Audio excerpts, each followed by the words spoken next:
Сабағыбыздын темасы Барпынын арзуу ырлары. Барпынын чыгармаларында сүйүү лирикасы бөтөнчө чоң орун ээлейт. Барпыны барпы кылып турган 3 чоң нерсе бар. Ал үчөөнү чыгармачылыктын опол тоосу дешке болот. Бири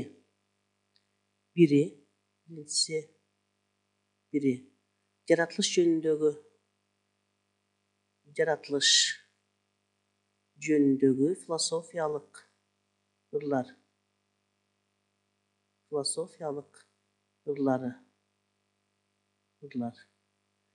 Экинчиси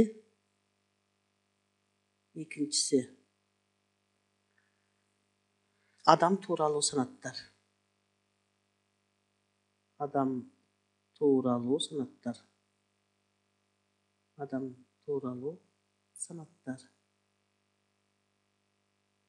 Үчүнчүсү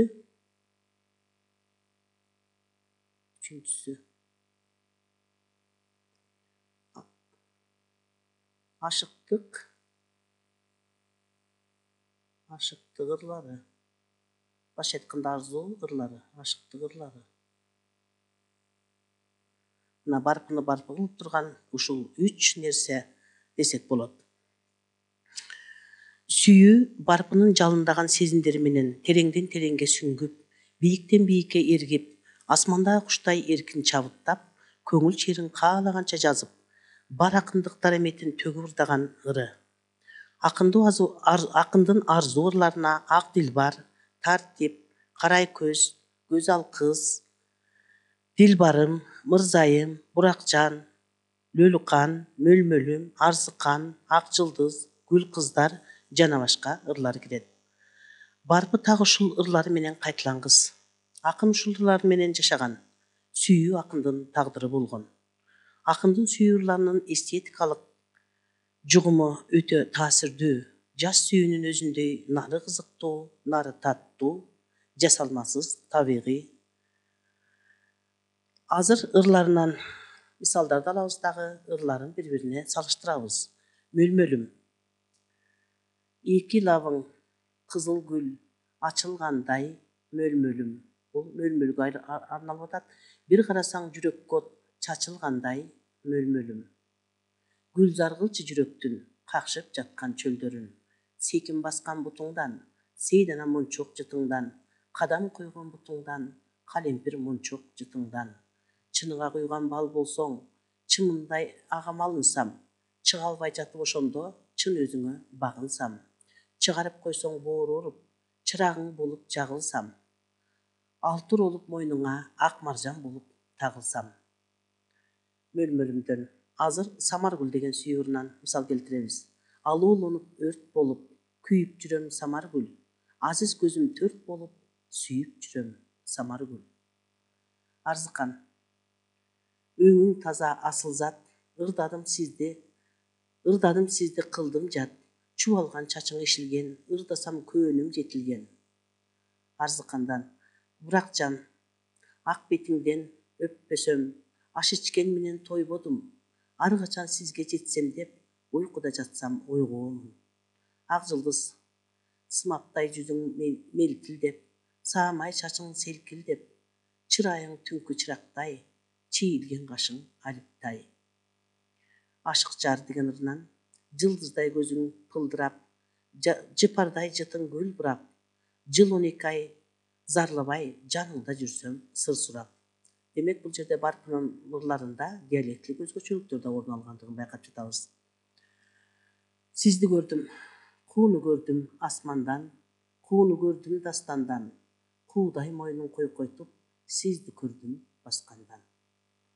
Гөзал кыз. Көзүм сүйсө миң сулуу, көңүл сүйдү бир сулуу, көңүл сүйгөн сен болдуң, көрүнө ашык мен болдум. Гүл кыздар. Бириң тутар, бириң кыл, бириң дастан, бириң ыр. Бириң таңдай, бириң эл. Бириңди айтсам бириң бил. Бириң чынар, бириң бак, бириң булбул, бириң шак. Демек бул гүл кыздар деген ырынан болду.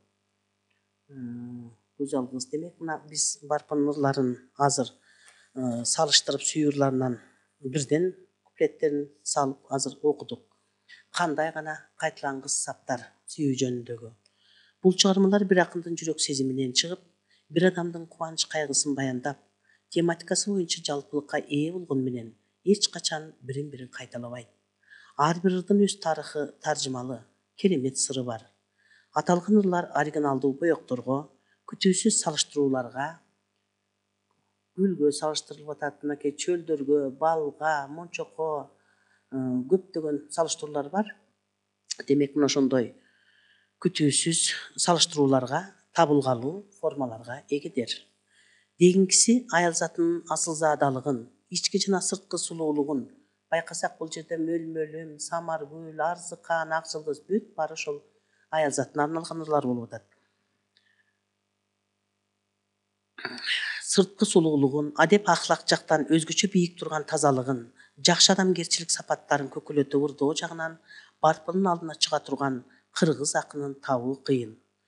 Мөлмөлүм өзүнчө асылзаада ыр. Мөлмөлүмгө кайрадан басым жасап атабыз.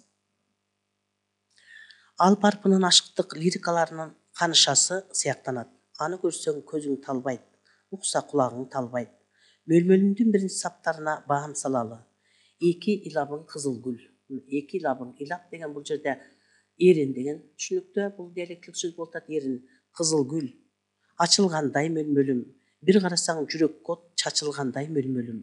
Гүлзар кылчы жүрөктүн какшып жаткан чөлдөрүн. Көркөм туюнтуу ырын табияты башкачараак. Кыргыз фольклору менен эл ырчыларында кызды гүлгө салыштыруу бөлөкчөрөөк, жалпы мүнөзгө ээ болот. Жалпы акындарда, жалпылыкта бир эле кыздын жалпы толкусун гүлгө салыштырса, өзгөчөлүк мөлмөлүмдө мына ошо конкреттүү эки илап деп эринди гүлгө салыштыруу болуп атат. Бөлөкчөрөөк. Мисалы үчүн алсак, Алымкан атка бир салган дилдейсиң, ачылган кызыл гүлдөйсүң деген токтогул саптары бар. Бул жерде Алымкан жалпылыкка ээ болуп дагы турган турпаты боюнча гүлгө салыштырылып атса, ал эми барпыда конкреттүү нерсени салыштырууга басым жасаган, тиешелүү болду.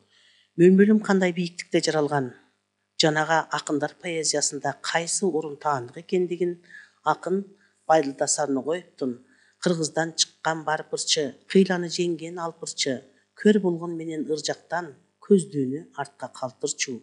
Мөлмөлүмдү андай айта албайт, жайылып келсе жалпы ырчы деген сөздөрү менен сабагыбызды жыйынтыктайбыз.